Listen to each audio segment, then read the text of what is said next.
Okay, good afternoon. Thanks for joining us. If you haven't had a seat yet, feel free to go ahead and do that. We'll begin momentarily. Yeah, perfect.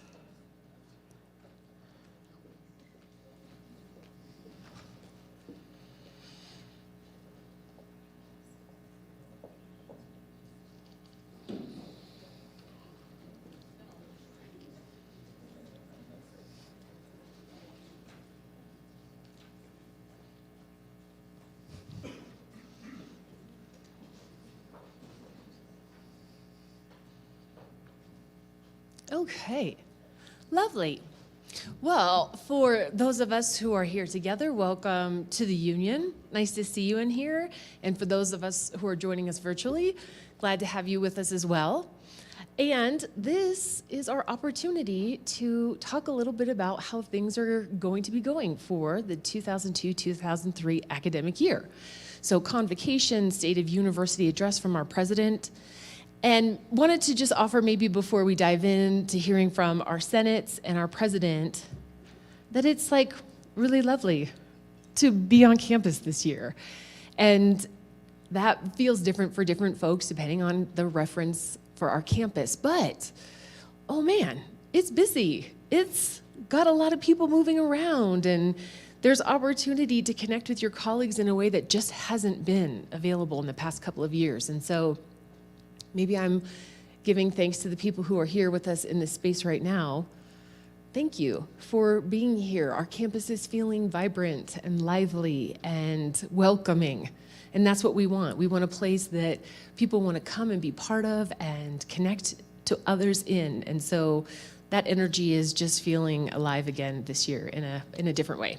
It's also the 1st of September. We've made it through the first week of classes. Woo woo! I don't know, that feels like a big deal. Like that means like moving happened and students started classes and faculty got their syllabi up. And so that is a note of success to everybody before we get into the state of the university. And so thank you for that, and thank you for helping make our campus a really lively place again. So we get to hear from our student senate, our staff senate, our faculty senate, and our president, and they're gonna go in that order and each share with us how things are going and what we have to look forward to in this coming year. There's a lot happening. And so it is our ASUW student body president who will be going first. And so Allison Brown has been in place since this summer and, you know, taking it in stride. She decided to have a beautiful internship out in DC while also doing her internship here. That's fine. When you're young and ambitious and dynamic and a UW student, you could do all kinds of things. And so she models that for our students every day. And she does that with an incredibly dedicated and committed administration. And so thank you to her and her larger team for the great work that they do on our campus. Now, Allison, mind you, of course, is just, you know, majoring in a couple of different areas. And so international relations, political science, and history, you know, she likes the information. And what I could tell you a little bit about this year's student government is that they're really committed to talking about how we make meaning of this reorganization, how we ensure that our students are being served and well informed in that process. And they are also attending to elements related to the strategic plan, student pay, elements in Laramie. And so as you might expect, at all levels within the institution and layers beyond the institution. That is the student experience at University of Wyoming. And so our student government has to be available to do that. So we're really well served. Our student government also has this beautiful opportunity. I say that because I have been at the University of Wyoming for 4 years, but have been at a number of institutions beforehand. And rarely are they positioned to have such impact as they are here at the University of Wyoming. And so it's a lot of responsibility, and they do it diligently. They have a $1.3 million annual budget and $8 million in endowments each year to manage, and to be conscientious of what the current needs of our students are and how best to meet those needs through their resources. And so they work really hard to make sure that they're responsible and committed in that. And maybe last but not least, she then also has the beautiful opportunity to work with administration and the Board of Trustees beyond the students that she helps serve. And so she gets a lot of experience.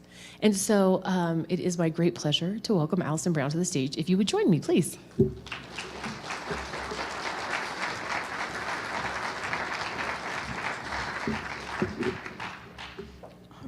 Thank you, Vice President Chestnut, for those kind remarks. I'm so excited to be with you here all today and talk about the state of the university and what we have to look for in this upcoming year, and the strides as well that we've made in the past. Echoing Vice President Chestnut's remarks, it's just palpable, the excitement on campus. Back to school learning, saddle up, engagement is up across the board. We're really just excited about these opportunities for students to be more involved than they ever have in a normal semester.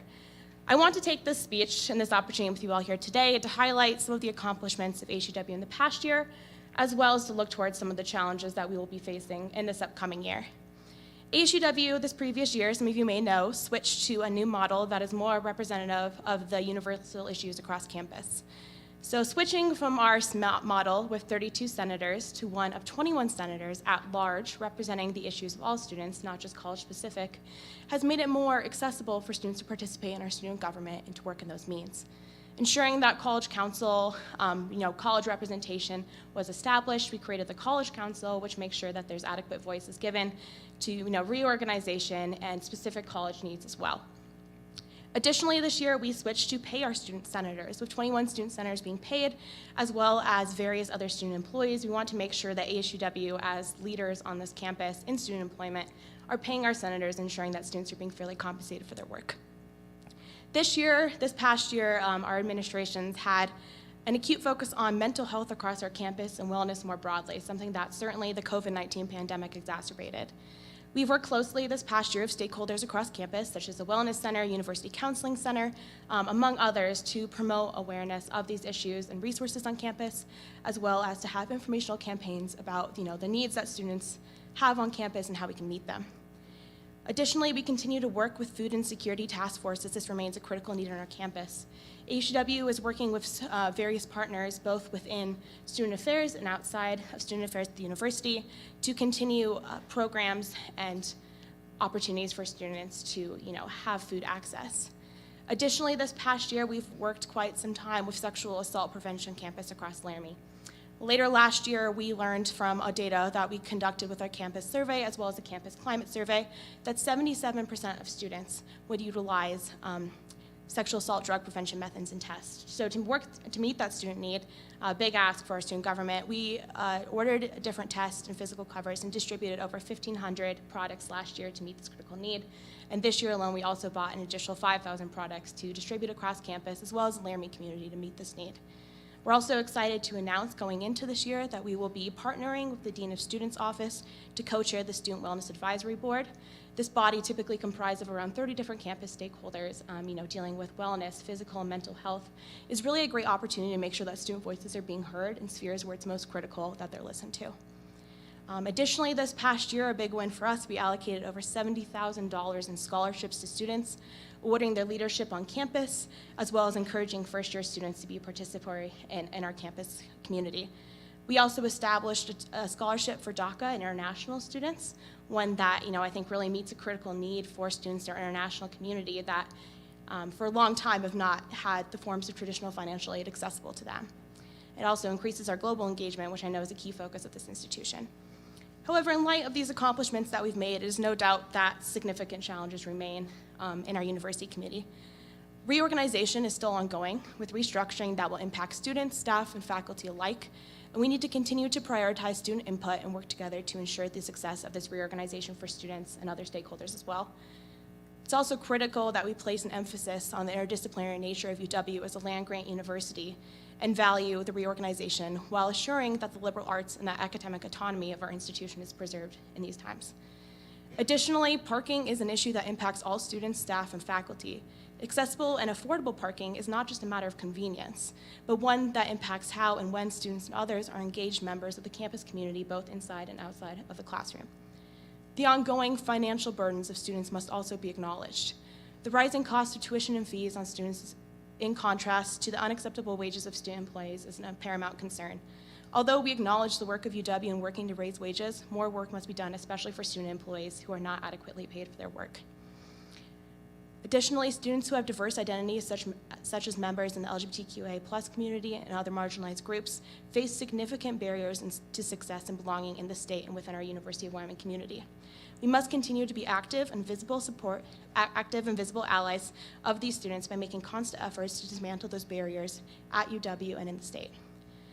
Along those same lines, as a collective campus community, we must be steadfast in our commitment to continue to welcome and support international, intercultural, and students from diverse backgrounds. The diversity of our campus is fundamental to our growth and progress as a university in the 21st century and in Wyoming.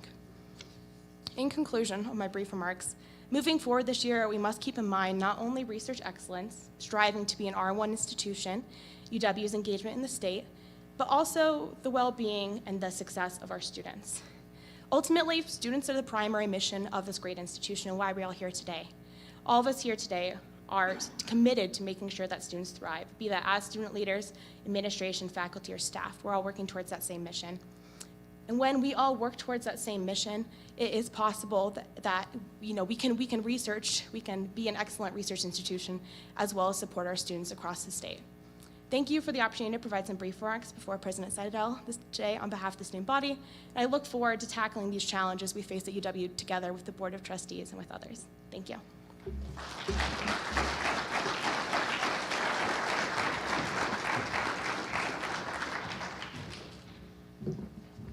Thank you, President Brown.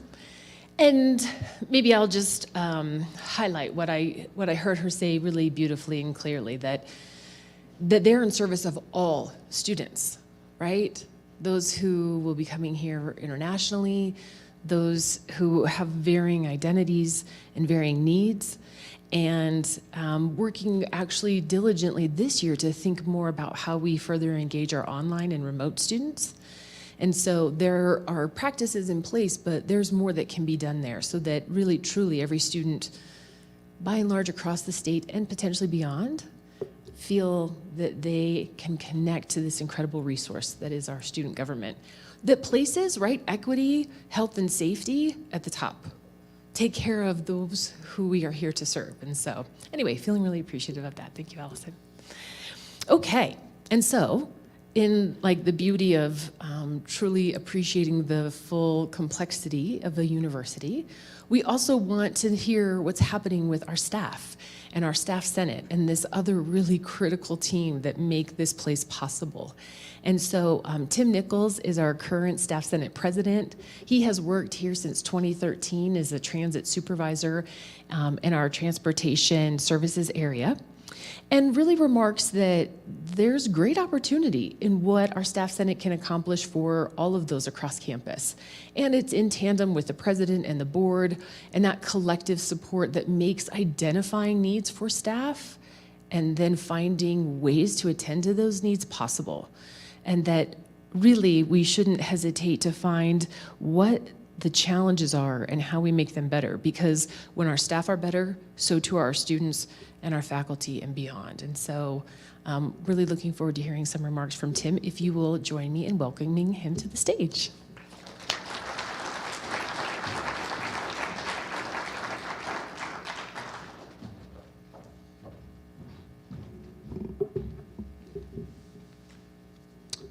Good afternoon.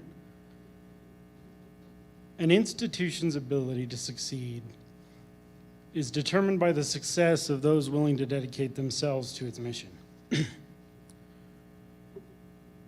It is these individuals working within the organization whose day-to-day responsibilities accumulate in its effective operation.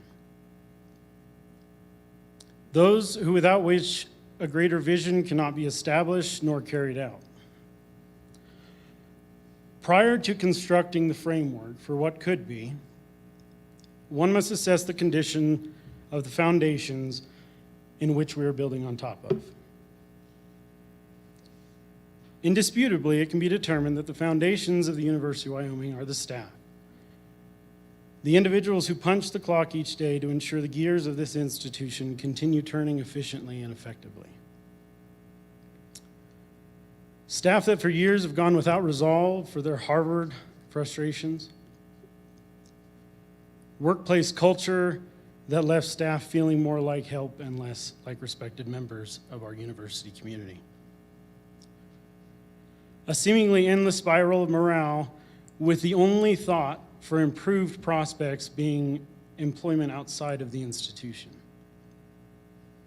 As our retention rate currently reflects, and as gloomy as this sounds, for years, this was the reality which left behind a collection of staff that are discouraged and cautious of uplifting promises.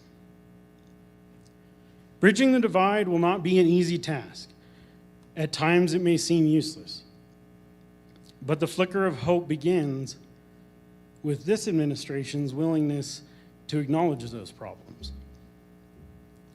Their willingness to open the door and discuss solutions. And shared governance has become our tool as we begin the task of shoring that foundation.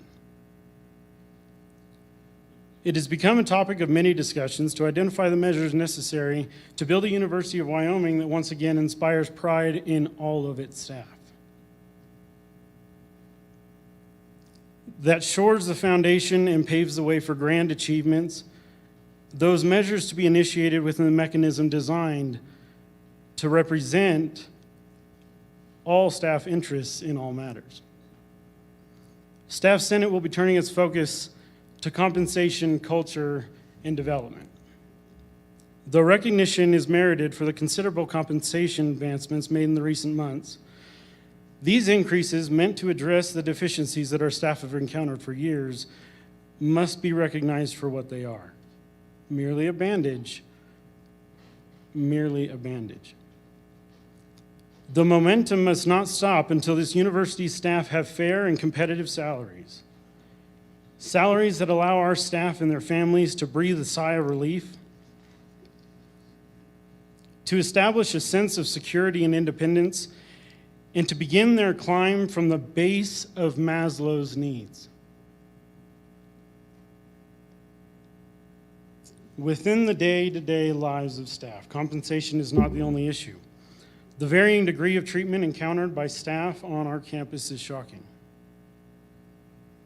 While some are acknowledged as colleagues, equals, by the individuals surrounding their areas, others encounter quite the opposite. Made to feel as if their purpose is not equal and not of equal value. In joint effort and in partnership, we will be pursuing the development of a culture where your individual contributions to this institution are treated with equal value, where the custodian is given the same level of dignity as the president. It is critical to realize that no one body can truly succeed without the other. And as such, the culture of equal treatment must be embodied by everyone. If we are to expect staff to advance the mission of the university and dedicate their roles at UW to its vision, we must seek to allow them the chance to develop within the organization. With fair compensation, equal respect, and the ability to advance and develop within the walls of our university. Utilizing the most plentiful resource we have available, Staff Senate will seek to provide our staff an avenue to pursue better prospects by furthering their education. Creating an environment where someone who, if so inclined, could start as a custodian or grounds attendant, and through hard work within a reasonable amount of time find themselves qualified for management, administration, or faculty.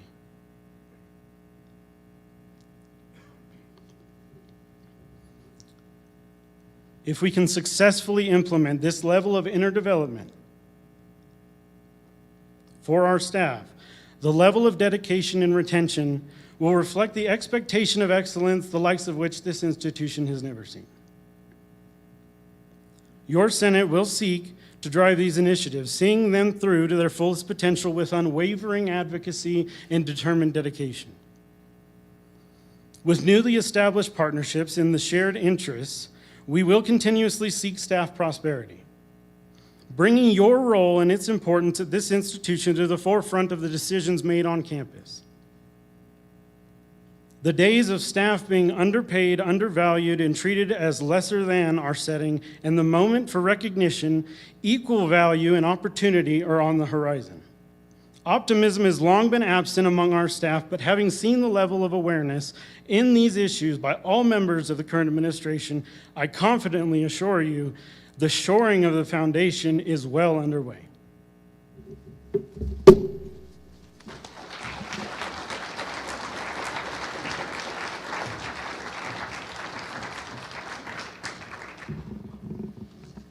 Thank you, Tim.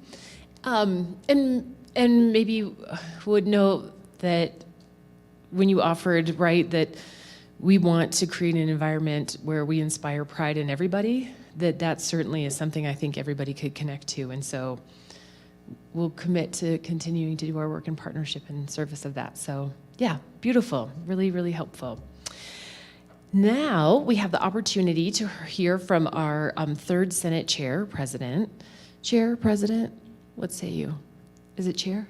It's both. She said, okay, chair for sure. And so Professor Renee Lagrade is one of the folks who has been in Faculty Senate for quite a while, and so is pretty well versed in it, and therefore is able to come in and move effectively from the beginning. She is a professor of history here at the university and our Andrew Allen Excellence Fellow in Western History. So that's a pretty significant recognition, and it's exciting when our faculty do great work, and as an institution, we get to be part of that celebration, and so really appreciative of the hard work there. Her areas of specialty include women and gender in the 20th century in U.S. West, and she has published extensively around the diversity of women and their experiences in that region.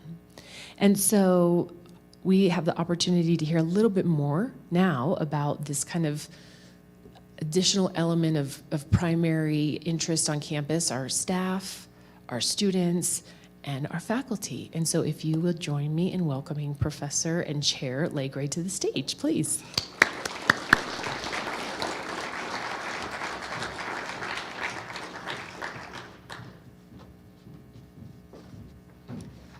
Well, thank you for that lovely introduction, and thank you for the opportunity to present the state of the faculty. This is a new academic year. Faculty are happy to be back. You're right, there is an excitement in the air. And a new year means a new opportunity for the Senate to work on emerging topics related to faculty as they engage in their academic work, as well as to continue our efforts on topics of college reorganization and strategic planning. It's going to be a busy year. I expect it's going to be an exciting year. For those of you not familiar with the goals and mission of Faculty Senate, Senate was, and I'm going to quote here because I'm a historian and I use primary sources, organized in 1968 in order to provide for the basic organization and processes through and by which the university faculty of the University of Wyoming may function in the exercise of authority and responsibility as prescribed by UW regulations.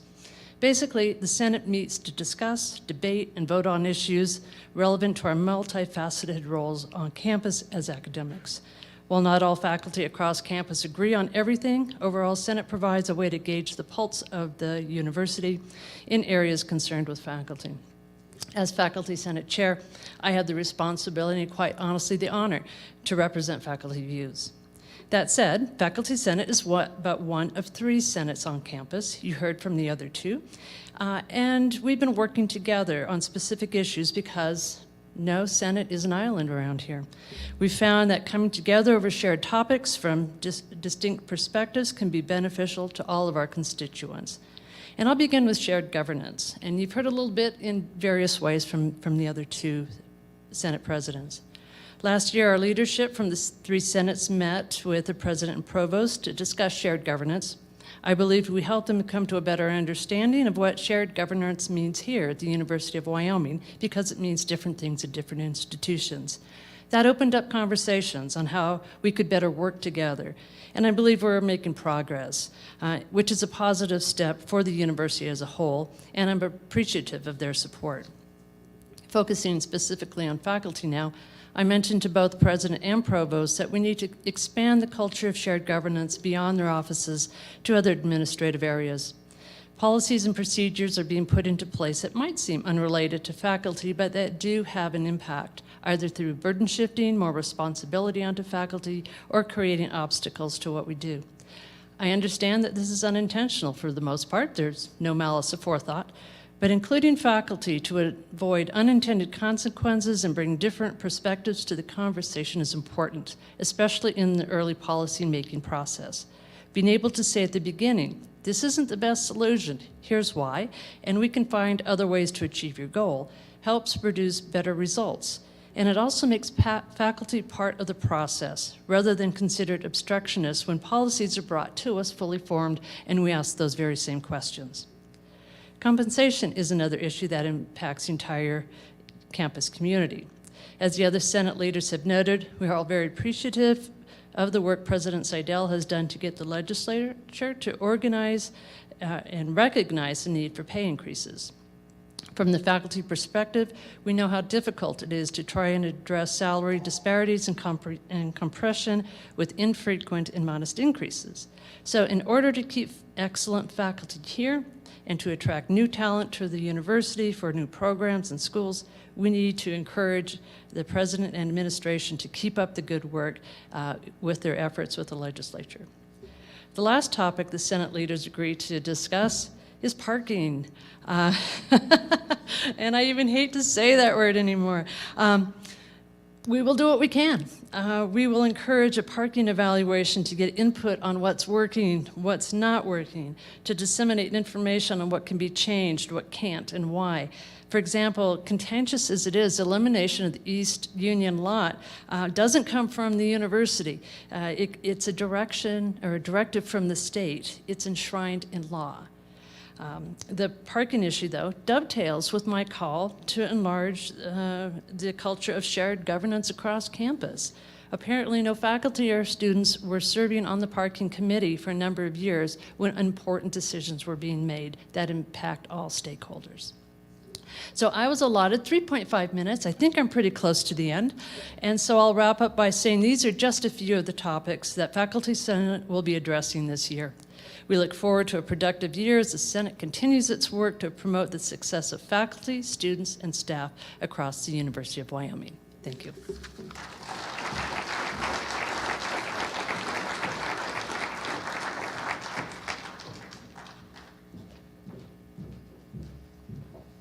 Thank you, Chair Lagrade. I will offer that the past couple of years, our senates have worked together quite beautifully, and that there is incredible value in being seen by each other and being able to work and collaborate together. And I think it's another nod to the fact that we want to create a greater sense of connected community on our campus. And so thank you to the three of you for working and connecting and helping us put some of the pieces together. Much appreciated. Now is the opportunity to hear a little bit more from our president, Edward Seidel. And I will offer just a brief introduction. Perhaps you've had the opportunity to hear before. I'll highlight just a couple of things, right? He's our 28th president and has done lots of incredible work in lots of different ways, whether that's through actual economic development across the nation and scientific advancements. What I could offer is that now that we're all back on campus, perhaps there will be a new group of people who will get to engage with him directly that have not had that opportunity before. And you will get to have the very personal, direct experience of this like unusually heightened amount of energy that exists in him every single day. It makes it possible, I think, to do the incredible work that he does in our community, our state, our nation, and actually internationally.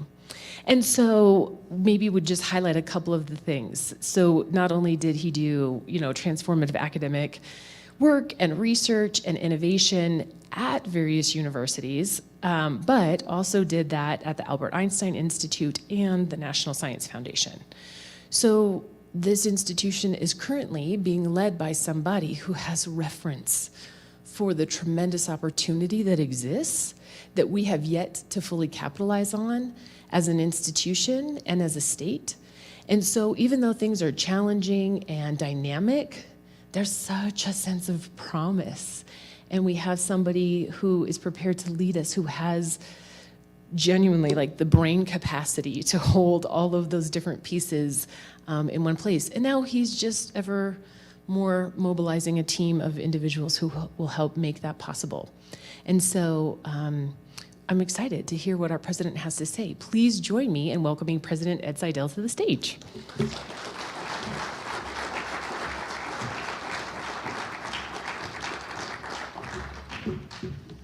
Well, thanks, Kim, and good afternoon.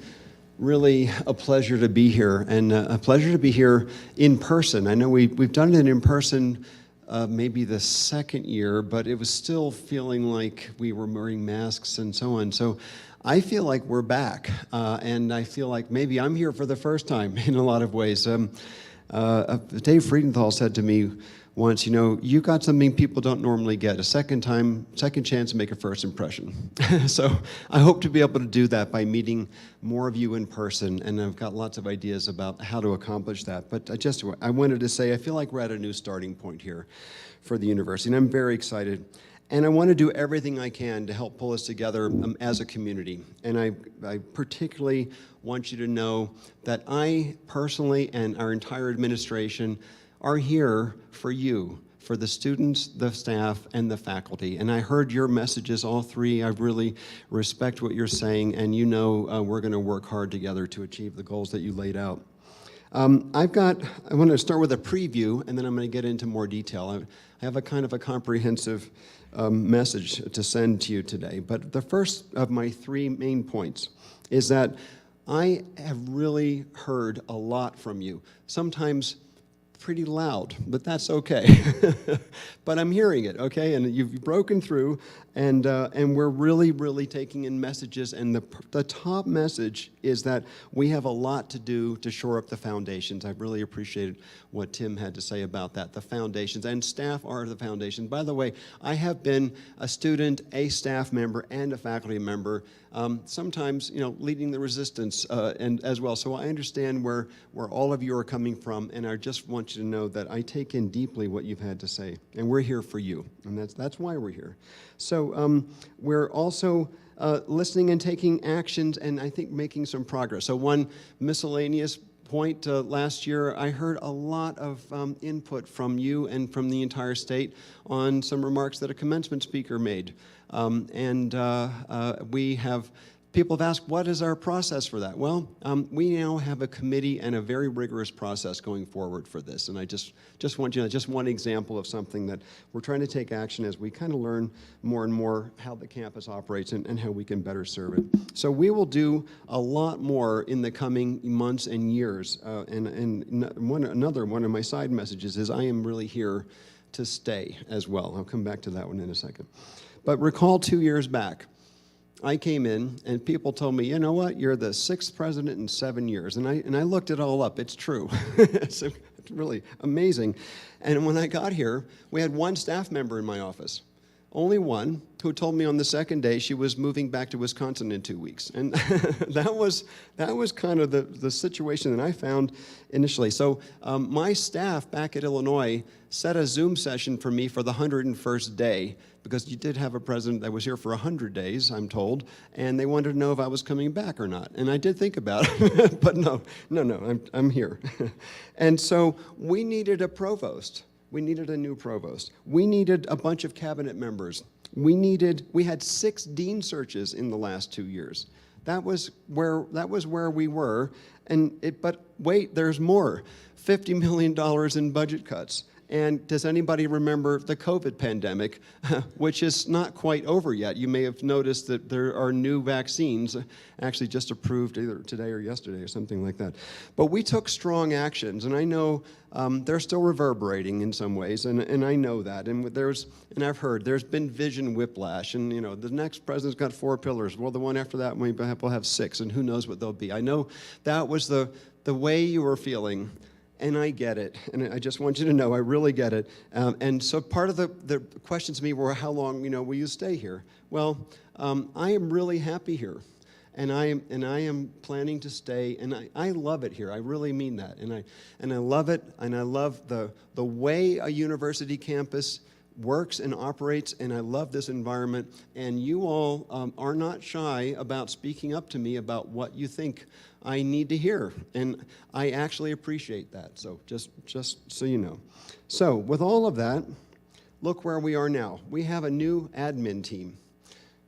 Basically, some of you have been here before, rocks of stability, so you know who you are, but I'm going to highlight the new ones. Over the summer, we have, and over the last 2 years, we've built a really strong admin team. And I want to say, except for one position, the VP for Diversity, Equity, and Inclusion, which we have elevated from the level of a director. So we'll be not only a cabinet member, but a full vice president, and that really does mean something. It required a lot of discussion with the board, with stakeholders across the campus, and it was clearly, from my point of view, the right thing to do. So aside from that, and we have finalists. We've just I interviewed every finalist candidate in the last week. We have a new VP for Legislative Affairs and Community Engagement, Mike Smith. Mike, you want to just stand up? Everyone may not know who you are. Really, really pleased to have Mike here. We have a new VP for Research and Economic Development. By now, most of you will know Parag Chitnis. Parag, you should just stand up, though. We have a new VP, but a well-known person here for advancement, and UW Foundation President, John Stark. I don't know if John is here or not, but you all know John, if he's not here, or maybe he's in Zoom land. We have an interim VP for DEI. Where did you go, Kim? You all know Kim, doing double duty and just doing a bang-up job and helping us get started on DEI here. So, and a lot of activities, for example, really helping us build community with Native American communities at Wind River and beyond, and that's a really important thing, and I just want to commit to all of you out there that we are really spending a lot of time on finding out how best to build that community, to build our relationships with that community. So in the last year, of course, won't make you stand, but we have new executive vice president and provost. And that's a strong signal. Executive vice president, the university didn't have that before. And so we have that now, and that is a clear signal that we're elevating academic affairs to the highest level it can be on this campus. And I'm just really pleased to have you as a partner, Kevin, in helping us build this university. And Alex Keene, Deputy VP for Finance and Administration, Bill Mai for Vice President for Operations. And then yours truly. I'm still here, and I'm here to tell you that the sort of admin roller coaster that you've been going through, I think it's over. Now, you never know what might happen tomorrow, but I really think it's over. And we are just getting started. Our team is really strong, really dedicated, and energetic, and we are just getting started. And you know, my old boss, Tim Killeen, the president of the University of Illinois, told me his advice on my way out. I said, Tim, what's your best advice? He says, prepare for year 3. And we are in year 3, and we did a lot of work to get here. So anyway, thank you all for that. So we're poised to do a lot. So, but it doesn't stop there. We have a really strong group of deans. And I think for the first time since I've been here, we don't have a single dean search underway. Am I right? Yes, I am right. So we have filled our deans with fabulous people. So Jacob Warren, Jacob, where are you? There you go. Dean of Health Sciences. Scott Bollier, Dean of Business. There we go. And I feel, I didn't wear a tie, but if our Dean of Business isn't wearing a tie, I feel I'm safe. And Cam Wright, just named as our Dean of Engineering and Physical Sciences. So congrats to you all, and I'm so pleased that you're here as part of our new leadership team here. And we've just created a new deanship. In fact, today is, where is Jim? Jim Ahern. We've just started, launched today, or perhaps relaunched after a little hiatus of a good part of a decade, I guess, the Graduate School of Education. And the graduate, what is the title of it? School of Graduate Education, right. So the School of Graduate Education, yeah. So think about that. We are really in a better position than we were a couple of years ago, at least for the way I see it. I'm really pleased with it. And the financial outlook is better than ever in at least in my history of having been here. I'll come back to that in just a minute. But we're working on building faculty and staff as well, and I'll discuss more about that in just a minute. But from my point of view, we're really getting the team ready to move the university forward in the next phase. So reorganization. Well, we did that, and so we're moving forward. I'm very pleased with it. I'm very pleased with what I see developing as we go through this. I know it was hard, but we've made a lot of progress. They were aimed in part at supporting these 4 pillars that I talk about, and I'm going to come back to them in a minute. But just to say, engineering and physical sciences with Dean Wright, agriculture, life sciences, and natural resources, Dean Rasko, arts and sciences, the final name to be determined, but the interim dean is Scott Turpin, and there we go, there's Scott. I think Scott needs a round of applause. I think it's a great home for arts, humanities, and social sciences going forward. I'm really excited to have Scott there. For just one example, many of you have been following the Nelchi estate developments. I've been working actually very hard on that. A lot of it's been an executive session, so I couldn't really comment, but I can assure you there was a tremendous amount of effort that there continues to be. And I did chair the Gentel Foundation board until yesterday, when Scott was elected, not only appointed by the university, but then elected to chair that board going forward. So I think that's a terrific development as well, to have it sort of stewarded by what I would consider its rightful home in the university. So recommit to supporting the College of Arts and Sciences and the final name that it ends up. So thank you all for that. All right, so new programs have been launched, and they're really actually launched now. We talked about them for a while, but we have the Wyoming Innovation Partnership, and we have Steve Farkas here, who's been leading that not only here on campus, but across the state. I'd like to remind you, we have received $55 million in state funding for that Wyoming Innovation Partnership. About half of that comes to the University of Wyoming, and at least half of that goes to support, shore up existing programs at the university. So it's not just new things, although it is a new construction, but it is organizing all of higher education in the state in a way that has never been organized before to move the whole state forward. We meet regularly. The presidents met all day on Monday. I tried to get there, but I got stranded in Chicago trying to get back from the football game. But nonetheless, we are on it, and we are working on programs jointly with our university, so it helps support our universities to support the entire state. And I'm very proud of it. Another $27 million has been earmarked by the state legislature for the 3rd round of funding out of that. So there's just, stay tuned, but there's more to come. We have a new School of Computing. Gabrielle Allen is leading that. We have the Worth Initiative, Wyoming Outdoor Recreation, Tourism, and Hospitality Initiative. Dan McCoy is leading it. And the Center for Entrepreneurship and Innovation that Penelope Shihab is leading. And these are activities that are funded in part to get started through that WIP funding that I mentioned before. So lots of new opportunities that we are well positioned to go after. And so, for example, there was a communication from some of us a few weeks ago about the CHIPS and Science Act. I'll come back to that in a minute. But it is very, very important, a complete remaking of the federal landscape for funding for research and education in every major agency. And a lot of these organizational changes and new programs are aimed at positioning us to receive a lot more funding. This is the institution being more entrepreneurial, bringing in additional funding for the institution beyond what the state offers us. And we're very grateful for state support, but we can do better in terms of bringing in other funds. We will always bang the drum for more funding from the state, but there are other avenues for additional support. So we will work very hard to achieve these goals. So let me move on to my next point. Hang on. Already running out of oxygen here. So let me talk about a few points in a little more depth. So we are really hearing you, and I've continue to learn a lot about the foundations of the university. So, when you come in, got a lot of ideas, you don't necessarily understand the ground truth. And I've heard from a lot of you, what is the ground truth? We have to do a lot to shore up the foundations of this university. And so, lack of faculty and staff. overload, burnout, departures, low morale, low salaries.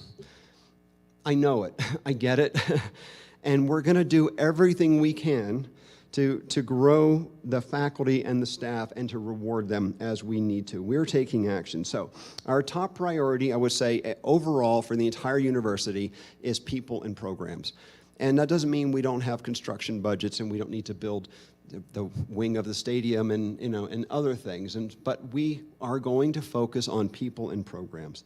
Salary and positions are needed throughout the university, working with the senates in order to make sure that we do the right thing in terms of how we do that.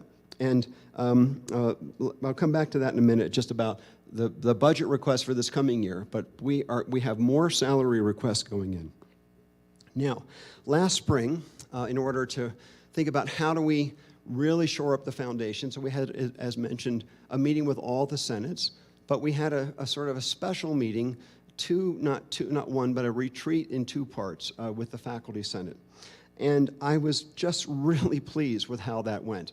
It was, sometimes people telling us what we need to hear, maybe even if we don't like to hear it all the time, but we need to hear it. And we came back in a second meeting with, okay, we heard all this, here are some suggestions, and what do you think? And we debated that, and then they had a working group. They came back with about a roughly 10-page document on here are suggestions on how we can work much more effectively going forward, particularly to build the foundations of the university.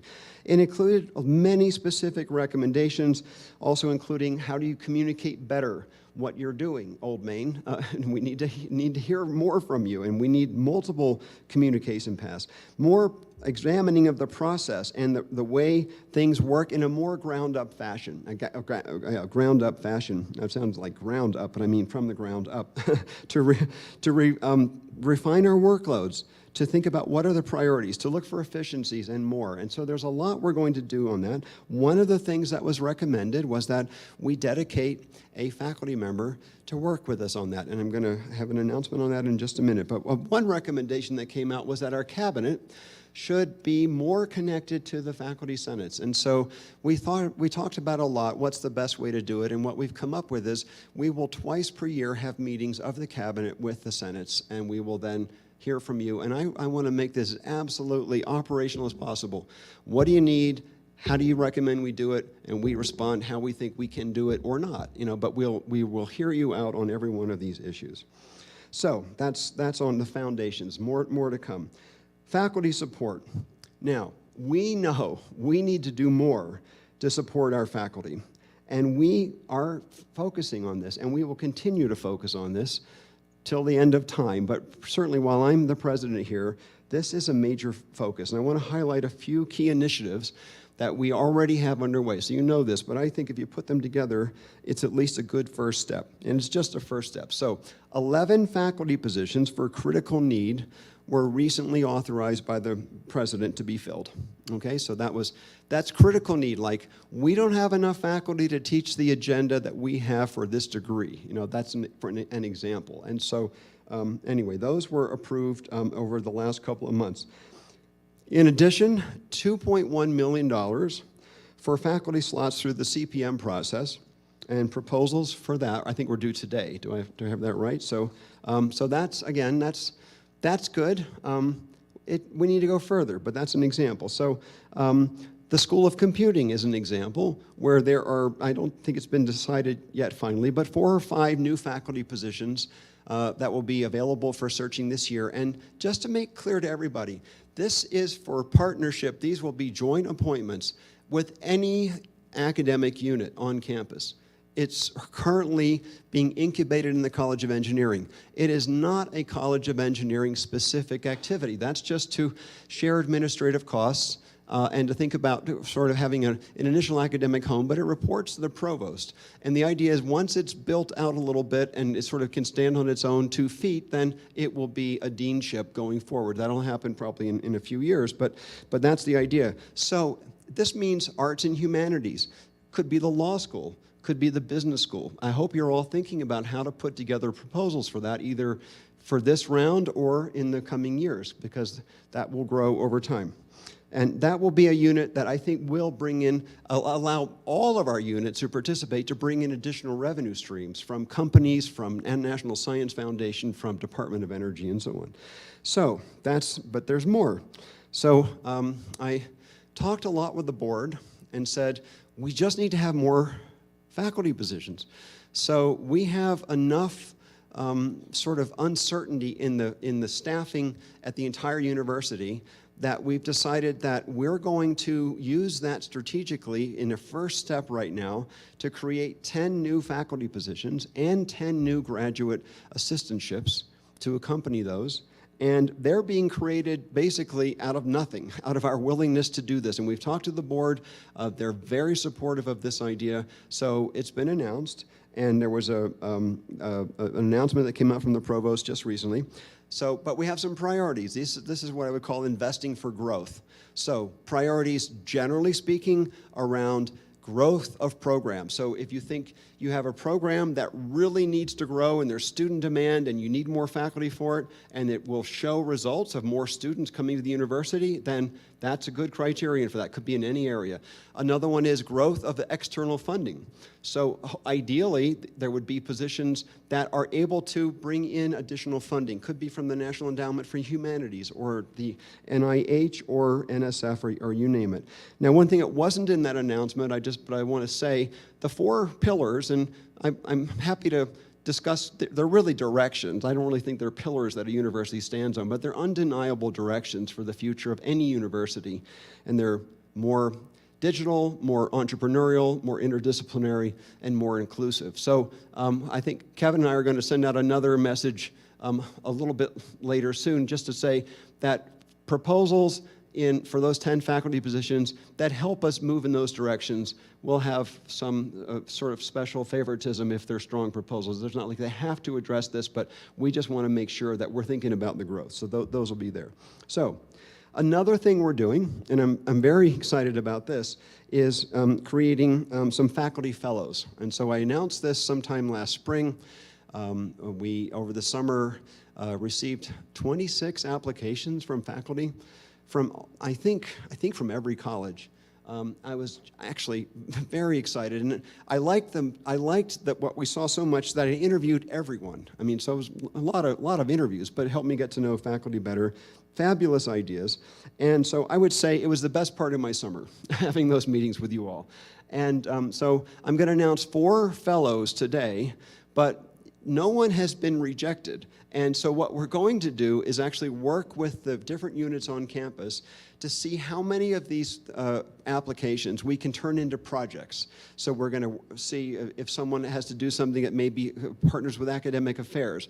We're trying to make sure that we can provide matches, or with the WHIP initiative, or with any other activity with athletics and so on. So really, really good ideas coming from the faculty. So we're going to try to support as many as we can.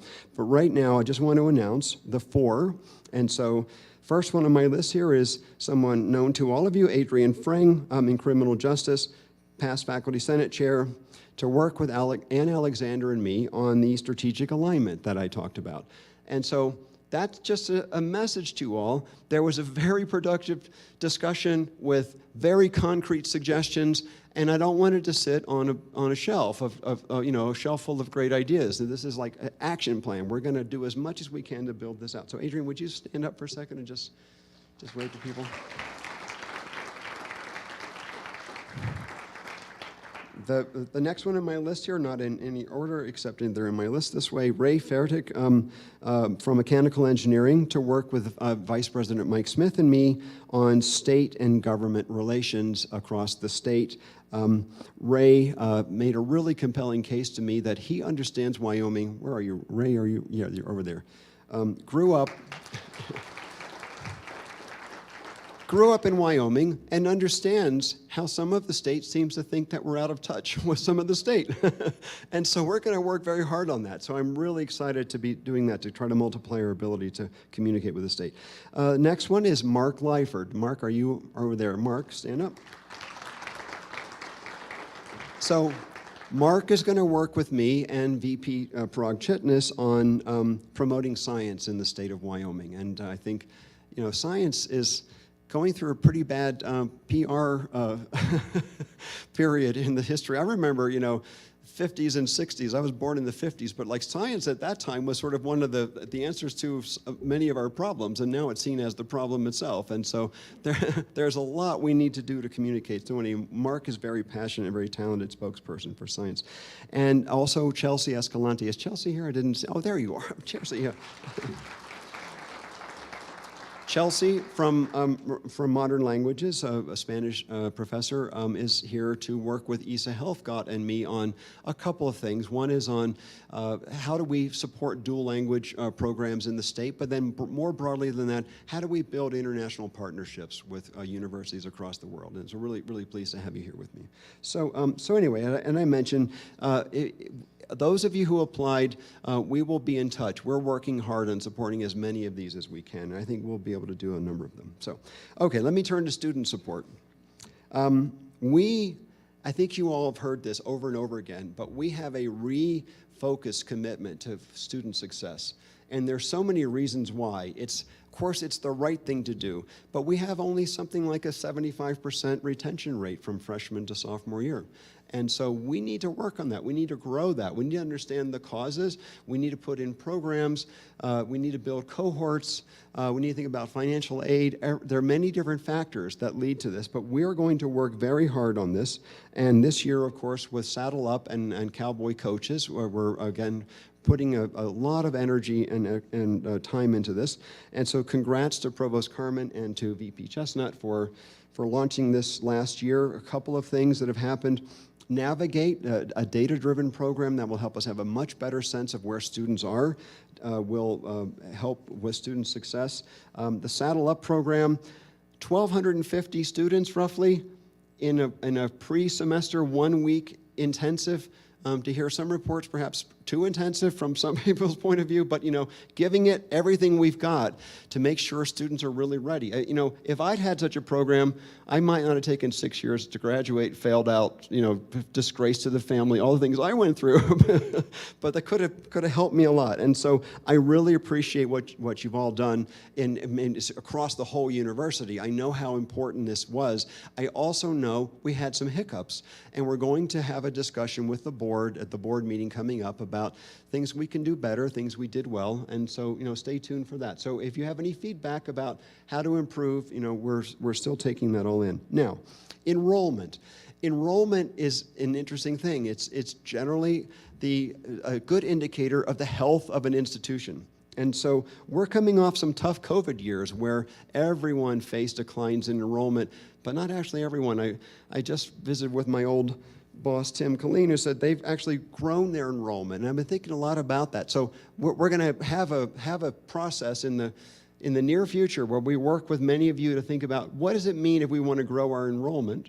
The trustees signaled at the retreat that we had in July, they liked the idea of growing enrollment. So what does that mean? How big? Under what conditions? In what areas? From what geographic regions? Wyoming, of course, nationally, internationally, and so on. What does it mean? How do we do it? And student success is a big part of it. If we don't lose a quarter of our class from freshman to sophomore year, that immediately addresses enrollment, in at least a first-order improvement. So there's a lot we can do. So anyway, but with all that, I have some really good news. We have a 13% increase this year in first-time students. That's big.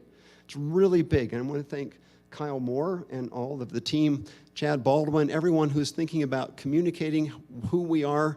That's a good testament to that, the way we market ourselves. So we want to build on that.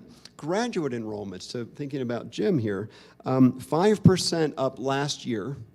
And we had a slight downtick, but a few dozen students, so slight. But that's a good momentum to build on. And we have a graduate school. We are going to think about how do we grow that and how do we improve going forward. So transfer students is the Achilles heel right now. Transfer students from our community colleges are down. But their own enrollment is significantly down, so they have fewer students to transfer to us. So the WIP initiative can begin to address some of these things. We're talking with some of the colleges about co-enrollment from the first year that they're at a community college, and so that ought to help cement the relationships that we need, and so there's a lot that goes into that. So anyway, overall tuition and fee revenue was up, I don't know, Alex, it was 4.5% last you told me, but 4.5%, so that's not bad. So these are good indicators of a healthy kind of comeback from COVID and beyond. So there'll be more to come. Okay, let me keep going for a couple minutes here. So budget requests. It's really important that you maybe take in what I spent a lot of time on last year, and I want to really thank Bill Mai last year, who spent so much time with the state legislature. But we got so I learned about the boom and bust cycles. I kept hearing about them. I didn't realize they're like on a monthly cycle. But my first year, $50 million in budget cuts. Second year, we managed to get an extra $185 million in funding beyond the standard block grant request, and a good part of this went to faculty and staff salaries, and I know it is a bandage, and so I get that, and so you know I know that, but I believe in it. $16 million of that was for raises, all right, for last year. $58 million in capital funding, and so on, so a lot. Now, to the statement that it was a bandage, you, staff, Senate, made just a beautifully impassioned and not over-the-top plea, just pitched it just right at the trustees meeting, I think it was in May. And within minutes, the trustees are like, we have to do something about this. And within 24 hours, we committed an extra $2 million, $500,000 from my office, $1.5 million from the trustees, to put like a bigger bandage on it, but just a bigger bandage. So for this year, guess what? One of our top priority for additional off-cycle funding, and approved by the Board of Trustees, so this is like formally what we're going to be asking for, $10 million in additional funding for staff members, and $4.5 million for additional salaries for faculty. And I've talked to the governor about it. I'm sure Mike has been talking to people about it, and at least I'm getting pretty good reception that this is not a crazy idea, and that we might be able to make some progress. So we'll see how we do with this, but it is our top priority. Now, other things we're doing. We worked very hard with our Joint Appropriations Committee last year, and they ask a lot about how's the science initiative coming. We have the beautiful opening for the building, and many of you involved in that. It is fabulous. And of course, the new engineering building and so on. So they began to ask us, that is the Joint Appropriations Committee, well, what do you need in order to really complete those programs that we helped you start? And so they asked, and we said, well, there was about $5.5 million for Tier 1 engineering that was initially promised but wasn't delivered, and roughly this includes some inflationary increases, but also $3.6 million for the science initiative. So those are now in our off-cycle budget request for additional funds. And this wouldn't be just for buildings, this would be for programs and people to a large degree. So anyway, we'll see where that goes, but I just wanted you to know that there is a lot of focus on building people and programs, and we'll see where it goes. I'm optimistic. I told somebody, I learned, I'm not just a glass is half full kind of guy.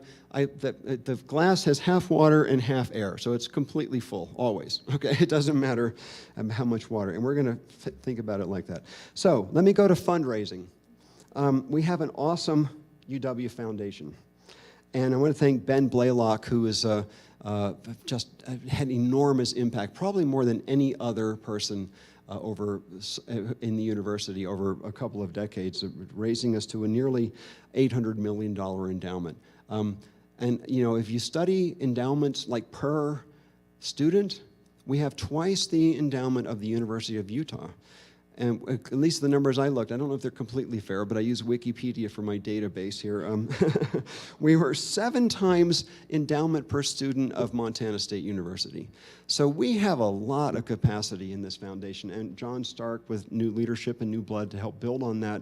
I'm excited. I'm going to spend more of my own time on this. In the last year, $51 million for FY20 to fundraising, including now $6 million in research grants from private sources that are allowed to be included, which weren't usually included in the past. So there's good news there. And we're working really hard with the Board of Trustees and the foundation board. So we've done something that they've never done before. We've pulled together senior leadership from both of those boards, and we've been having dinners with them regularly, like, I don't know, 2 or 3 times, and meeting often about how do we make sure we're aligned. And if you were following the retreat of the Board of Trustees this summer, there was a lot of discussion there about how do we align, and we're making requests to these 2 boards for some investments to help us support faculty excellence and student support. So more to come on that, but those are things that we've talked about publicly. And there's receptivity to that, so we'll know more. But I think we can raise a lot more external funds going forward. So strategic planning. I want to say 2 things first before I get into the actual plan. So things that have led into this. So we started talking about these so-called 4 pillars, and let me just refer to them as directions. They mean a lot. I think I've heard some feedback, very positive, and some feedback a little skeptical about, well, what are these pillars? So digital, it's for our students. It's our students' success, not just when they graduate, but what happens after they graduate. They need to have digital skills. If they're a computer science major or a history major, it's all important, I think. So we're going to make sure we raise our level of digital literacy, and it's for our students and for the faculty. It helps bring in additional grants and contracts from anyone from NSF to NEH to companies and so on. So it's about helping us raise more funds in part. So growing our graduate program in particular. Entrepreneurial. So yeah, we have started a cross-university entrepreneurship program, which, by the way, there's already a minor on the book, so I didn't start that. I'm trying to put some more energy into it. But perhaps the bigger thing is the university has got to be more entrepreneurial about bringing in more funds from across the nation and even internationally. And I think we're trying to lay the foundation so we'll be more receptive to that. And with our new VP for Research and Economic Development, who has a lot of experience in the federal government, both at NSF and at USDA as the head of research programs for NEFA, we're in a good position to move forward. So that's happening. More interdisciplinary. Every problem that we have in this state or in the real world requires expertise from different parts of what we teach here or what we do research in. And so find ways to bind us together to really attack those problems. And so that's really what that means. And it's also important for getting larger NSF grants. They tend to be larger for teams that can really address bigger societal problems. That includes social sciences, by the way. It's fundamental. Perhaps the most important component to that is the social science side, which is a part of a directorate at NSF. So, and then finally, more inclusive. We all know this. Our demographics are changing. We have very diverse groups in the state of Wyoming that are growing. They need more attention. We need to bring them in, and we need to welcome them, and we need to support them. And it also is important for grants to make sure that we have those cohorts. They look at, the agency look at that. By the way, at NSF, you have 2 primary criteria: intellectual merit and broader impacts, and they are co-equal in the review, and so the broader impacts often go to inclusion and diversity, and we need to make sure we pay attention to that. But we have a responsibility to all of our citizens in the state. And so as we work on things that are going to advance the state, they've got to participate in that. So anyway, I think this should be obvious to everyone. So that's, I just wanted you to know all of those things. Of course, we had working groups, a lot of recommendations, some of which have been implemented. Others have gone into the strategic plan. So Carnegie classification, another thing we've talked a lot about. I don't want to overdo this right here, but Carnegie R1, it's a journey. It raises our ability to bring in additional funds. It's essential to the operation of the graduate program, of all the research activities we have on in the university, and it helps us attract the faculty that we want. If you're an R1 university, people look at that and they say, that's really great. You know, University of Wyoming is an R1. So it's not just a merit badge, it's a pathway towards improving our research abilities and graduate education in particular, but also undergraduate. It's experiential learning for undergraduates, so it's absolutely part of that. So the next thing is Carnegie Engaged status. That's very important. If there's any university that I've seen, and I've seen a lot now, that should be a Carnegie engaged university, it's the University of Wyoming. You all are absolutely passionate about supporting the state here, and I've seen that at a level I've not seen at almost any other campus, and I just really appreciate that. And so we're going to bundle that together in the right way going forward. Jean, where's Jean? I saw you there. Jean Garrison is leading a task force now, and we're going to a 35-member UW Carnegie Community Engagement Task Force, and we have to apply for this. We're putting everything together, and we'll have an application, I guess, on May 1st this coming year, right? And so, I mean, there's a definition of it, but it's talking about how do we integrate our activities, not just going to like the Rotary clubs, but how do we integrate with activities across the state? And I think we have a really good shot at doing that. So with those things going in, the new strategic plan talks about some key goals. And these are ones that I have worked on not only with the strategic planning group, but also with the Board of Trustees. So my own performance goals are along 4 dimensions: institutional excellence, student success, service to the state, hence Carnegie Engaged status, building the community. Now, that one's not one of my personal performance goals with the board, but it's one for us generally, and financial stewardship. So how do we make sure that we continue to be on a good path financially? And that it means broadening out the revenue sources that we have, and they could come from everywhere from tuition, special programs we might offer, R&D, partnerships with companies, and you know, you name it, with foundations, et cetera. So the process and the timing on that, so some people have been asking me about this. There were about 210 unit dialogues. I'm looking back here at tired Ann Alexander, who's been stewarding that. So thank you, Ann and Kim, for all you've done on that. You don't look tired, but you should look tired. 11 idea labs. I mean, I won't go through all the statistics, but lots and lots and lots and lots of input that led to a draft that is out there. So you all can comment on that. You can still have input on the final step structure and the things that are in there in terms of both the vision and the execution and so on. And there will be a lot of possibilities, in fact, meeting with senates, external consultations in September, surveys and so on. And we plan to then present this to the board later in this year, probably November, maybe January. Do I have the dates right? Something like that. So anyway, if you feel like, hey, I didn't realize I had a chance to you have still plenty of time to put some input into that. So, okay. The last thing I'm going to say is a substantive thing here is on the research enterprise. And so as we build the foundations of this university, and we have to build them, and I get particularly, you know, with sort of the new ideas that we were trying to bring in here, that you don't forget that you can't build on a crumbling foundation. So we're working very hard on this foundation, and we will continue to build our staff to support this enterprise in the research area in particular. Prague is highly experienced, building on what Diana and others have done. Got the new graduate school just starting today. Now, the CHIPS and Science Act, I don't know, you know, frankly, when I was not the president, I typically didn't read the president's messages. So, but I urge you to read them. I don't send that many. I probably should send more. But we had a message about the CHIPS and Science Act. That is just historic in what it's doing. So if it's fully funded, and I hope it will be, but we have to work hard on this, it will double the National Science Foundation budget. It will add 50% to the Department of Energy budget. We're like the energy state, so we should be in position for that. It adds $10 billion to the Department of Commerce for innovation hubs. We've organized ourselves not just in the state of Wyoming, but across this whole region with the states, the Dakotas, Idaho, and Montana, on how to make sure we're competitive for one of these billion-dollar innovation hubs. It would be distributed, because we even got language into the bill that passed into law that says there has to be one in a rural area with a consortium that has no population center above 250,000 people. Guess what? That's our states. We have a bunch of senators in our states, and they helped us get that.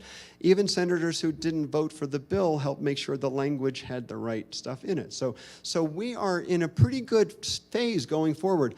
NSF has a new so-called Technology Innovation Directorate. Parag and Steve Farkas have already put together the bare bones of a $160 million proposal. That's not for a telescope. That's for programmatic activities that build on what you all do and what the state is doing with the WHIP initiative. So it is really a kind of a new era, and we're as prepared for it, I think, as we could be. So, and we're going to have a National Lab Day. This is another cool thing. We spent about a day meeting with lab leadership of the Department of Energy National Labs, Argonne, Oak Ridge, Sandia, Los Alamos, Berkeley Lab, Idaho National Lab, Pacific Northwest National Lab, and others. So there are 17 of them. And we think we can bring all the lab directors to this campus. That would be a coup. That's never happened before. And in particular, if Senator Barrasso comes, and because he chairs the committee that they watch, the Energy Committee in the Senate. And I've spoken to Senator Barrasso, and he says he'll do that. So I think we'll bring them here. Now, it's not just to have them here because it's cool, but that we will have activities leading up to that. How do we bring in how do we build the workforce for the national labs? They're very interested not just in engineering or physics, but in the whole broad spectrum, including arts, humanities, and social sciences. They made this very clear when we met with them. So we'll have the deans involved, and we may have a great day in September, in the spring as we do that. So I know I've gone on, and it's getting hot in here, so with all my hot air. So I will say, thanks for listening. I really appreciate everything you're doing, and as you're listening to me, I assure you we are listening to you, and we're excited about where we're going. I think we're going to really need your help, all hands on deck going forward, but maybe in a better condition than we started a couple of years ago. You know, stabilized our team, a lot of investments in staff and faculty, student success initiatives. I think a growing understanding within at least some parts of the legislature that we deserve this, it'll be good for the state, and we're making progress, off to a fresh start, and thanks a lot for everything you're doing. I'll stop there.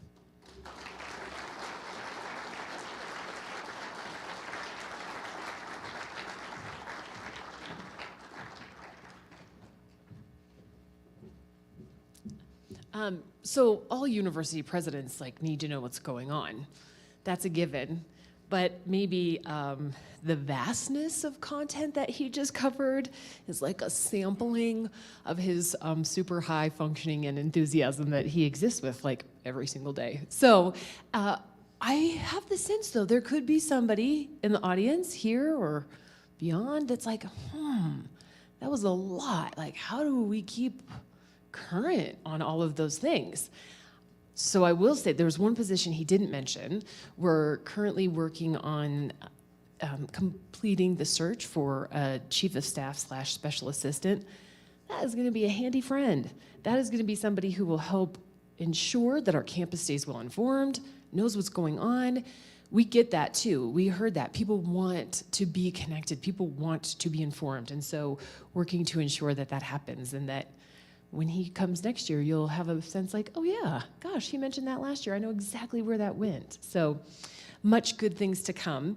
I will tell you, it is 4:21. You have 9 beautiful minutes with the other people in this space if you are here. Use it. There are a lot of new, fantastic people here that I'm certain there's at least one person in this room you haven't met.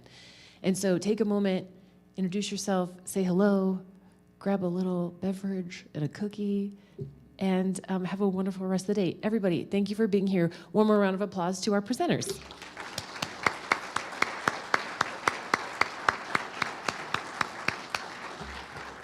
Have a great day. Take care. Thanks, everybody.